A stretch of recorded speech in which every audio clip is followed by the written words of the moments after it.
नमस्कार जय जगन्नाथ मु आज आपण मान को स्वागत करुच्ची आमर नीलाद्री चैनल को।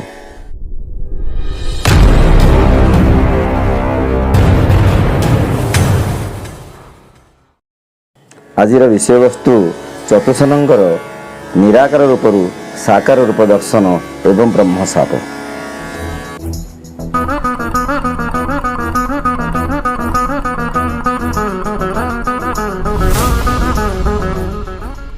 ब्रह्मांगर मानसपुत्र चतुसन थिले। से 7 वर्षर लंगड़ा बालक एवं ब्रह्मज्ञानी। ब्रह्मांगठार शुणिथिले जे महाप्रभुंकर निराकार रूप अछि। से निराकार रूप को चतुसन आराधना ध्यान स्तुति करुथिले। किंतु कौनसी कारणरू ब्रह्मांग सहित चतुसनकर पुणी थरे भेट होला। सेठी से जानिया पाइले महाप्रभुंकर निराकार रूप सहित साकार रूप मध्य अछि। सी मनीष परी तांकर हाथ अछि गोड़ अछि से कहि पारंती एवं एई कथा सुनी चतुसन आनंद रे विभोर होई पड़िले।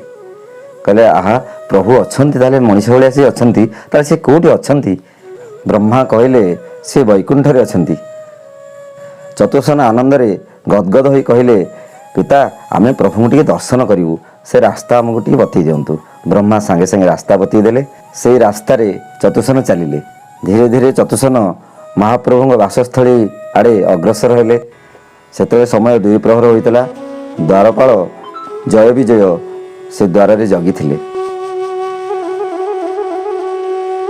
द्वारपाल को चतुसन अनुनय विनय होई कहले आमको टिके रास्ता छाड़ंतु आमे महाप्रभु टिके दर्शन करिया को जीवु। सेतबे समय 2 प्रहर होइथाय। महाप्रभु विश्राम नै थांती।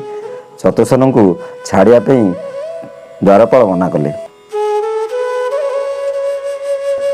बहु काकुति मिनती ही चतुसन कहले आमे बहु बाटरू आसीचु महाप्रभु टी दर्शन करने आमको टी दयाकरी छाड़ंतु।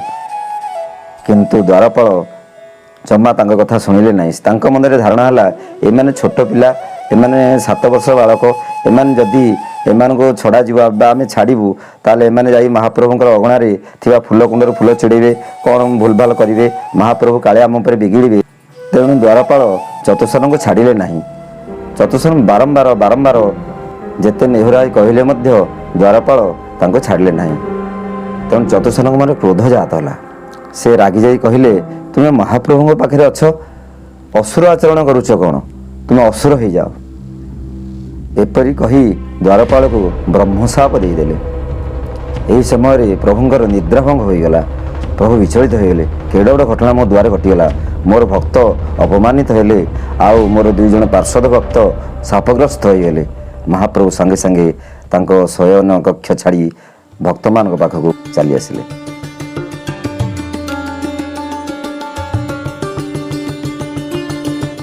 प्रभु को द्वार पाखरे देखि चतुसन आनंद रे विमुग्ध होईगले। धन्य धन्य महाप्रभु धन्य धन्य कही चतुसन साष्टांग प्रणिपात कले। महाप्रभु पादरे पिंधिथिबा तुलसी मकरंद पुष्पमधु ए गंध तांका नाकरे पशिगला चतुसनंकर।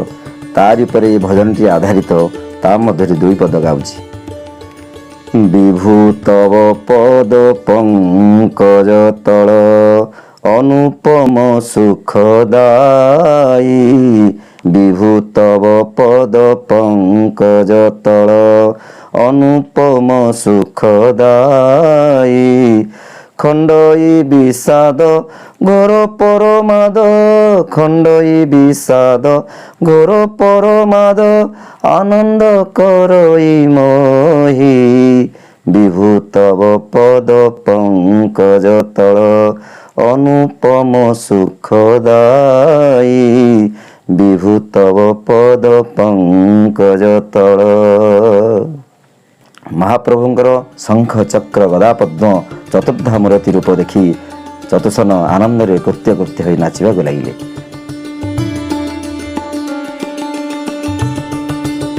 चतुसन द्वारपाल को देइथिबा अभिशाप जोगु तांको 3 जन्म पर्यंत असुर जन्म नेबा को पड़िला।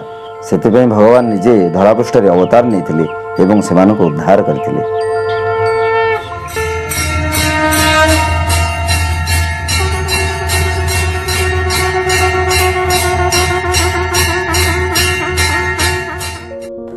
आपण मानक जदि ए भिडियोटी भल लगी आपण लाइक करूँ, सब्सक्राइब करूँ, शेयर करूँ। जय जगन्नाथ। धन्यवाद।